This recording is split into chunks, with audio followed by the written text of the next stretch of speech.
Hello, welcome to Introduction to Worship. I'm Carter Threlkeld, and I'll be your guide as we journey beyond the superficial to uncover the profound patterns and sacred practices that define worship.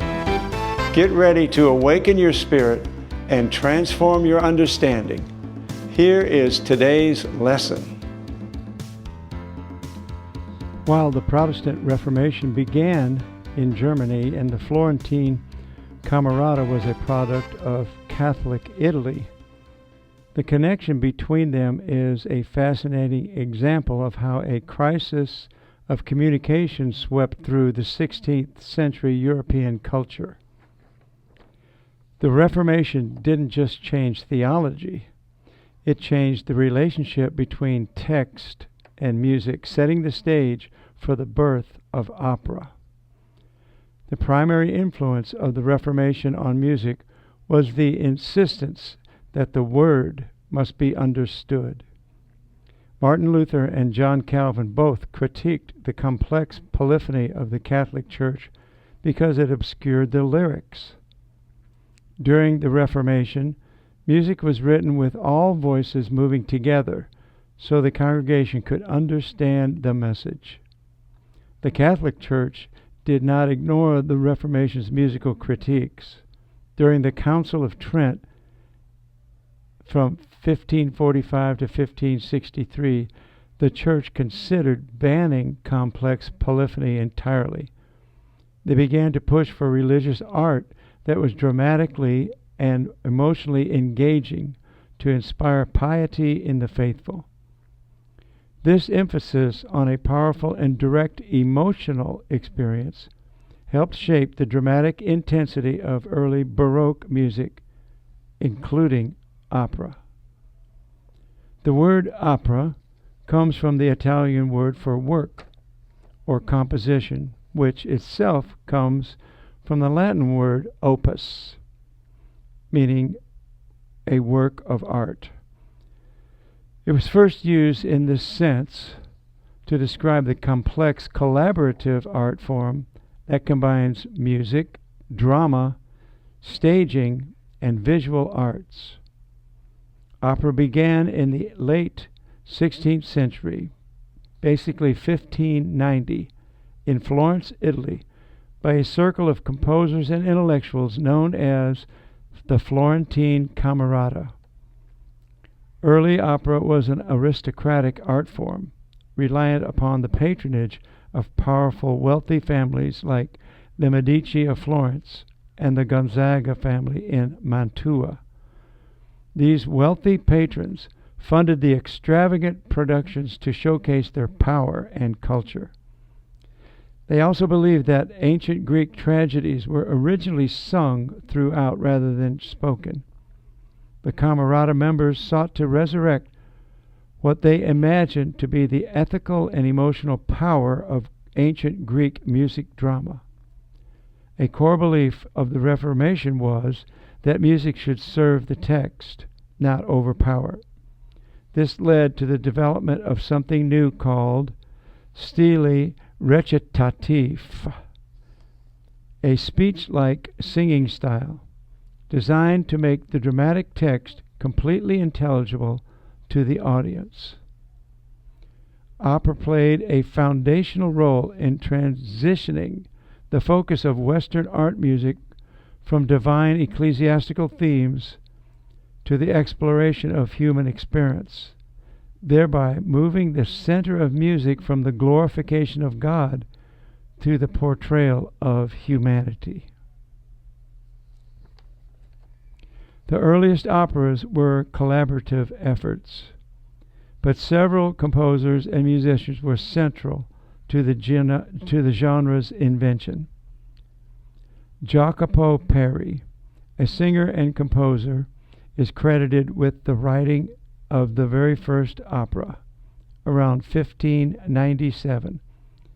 He also composed the earliest surviving opera, called Eurydice, in 1600.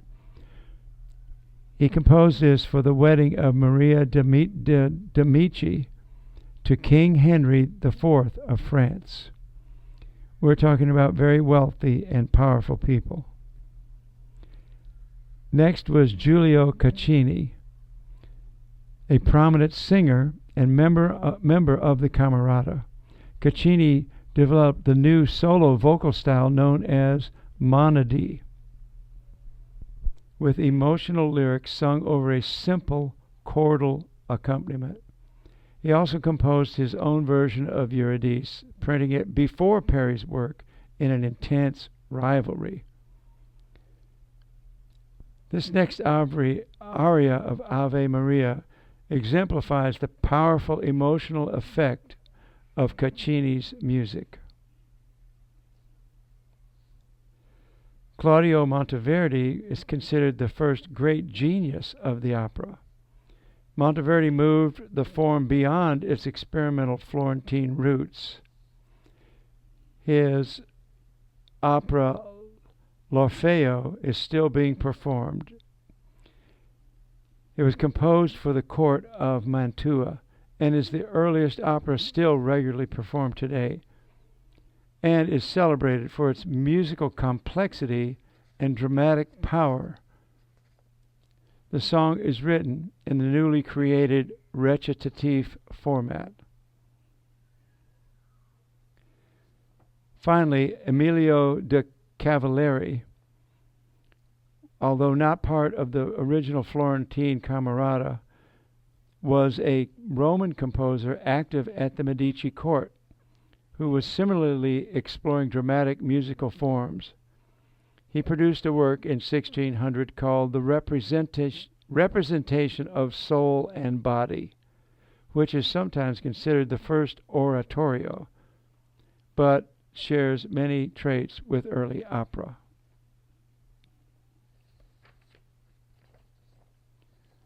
The emergence of opera in the early Baroque era revolutionized sacred music by shifting the focus from impersonal polyphonic music to dramatic, emotionally expressive, solo-driven performances.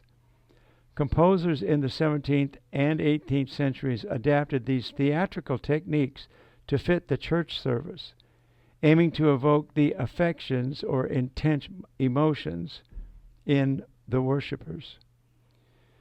Here's 5 ways opera innovations transformed church music in the Baroque era. Number 1, the introduction of recitative for narrative delivery. Operatic recitative is a speech-like singing style used to advance the plot quickly. Sacred composers used this to make scriptural narration faster and clearer in oratorios and cantatas.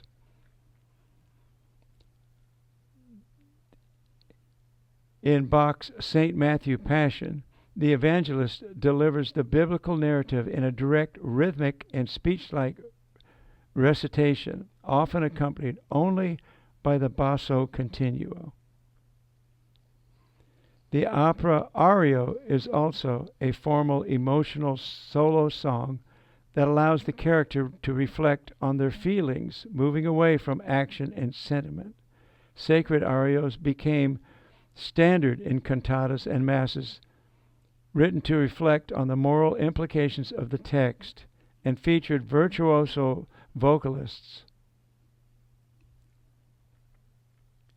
The aria Qui Respect is from Bach's Magnificat, which functions as a lyrical, emotional solo similar to an operatic aria. Please listen.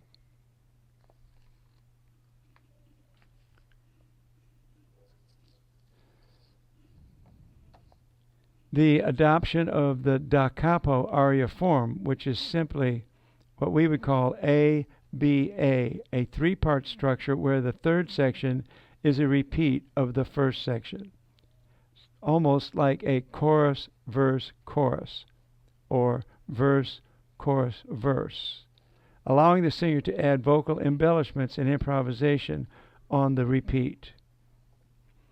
This became the standard structure for solo movements in sacred cantatas, giving them a high-fashion operatic feel. An example of this is found in Bach's Cantata number 84. And the fourth thing to carry over was the implementation of the concertina style, which really just means voices plus instruments.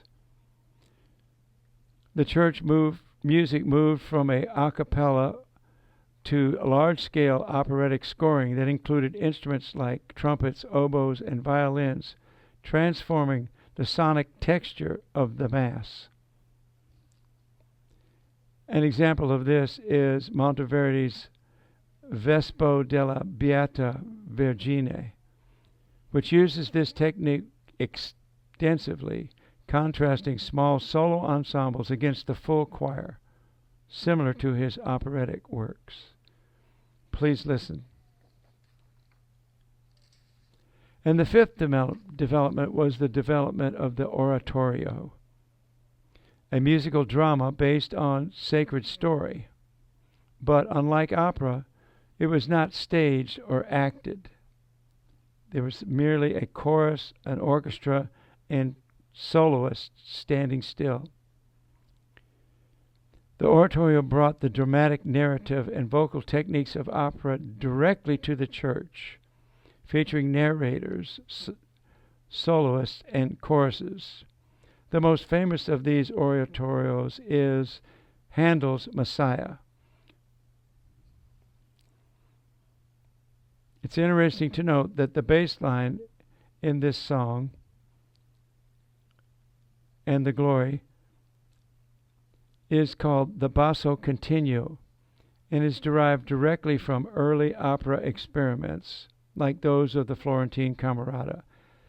This style became the foundational, indispensable harmonic framework for almost all Baroque sacred music and is still the framework for music written today.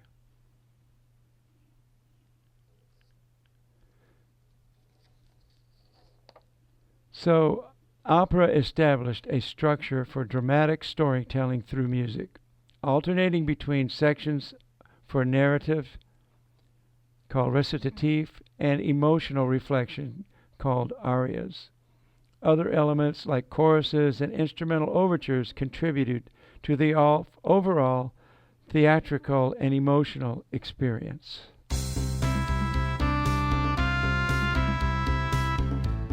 Well, that's the end of our lesson today. I hope it was a blessing to you.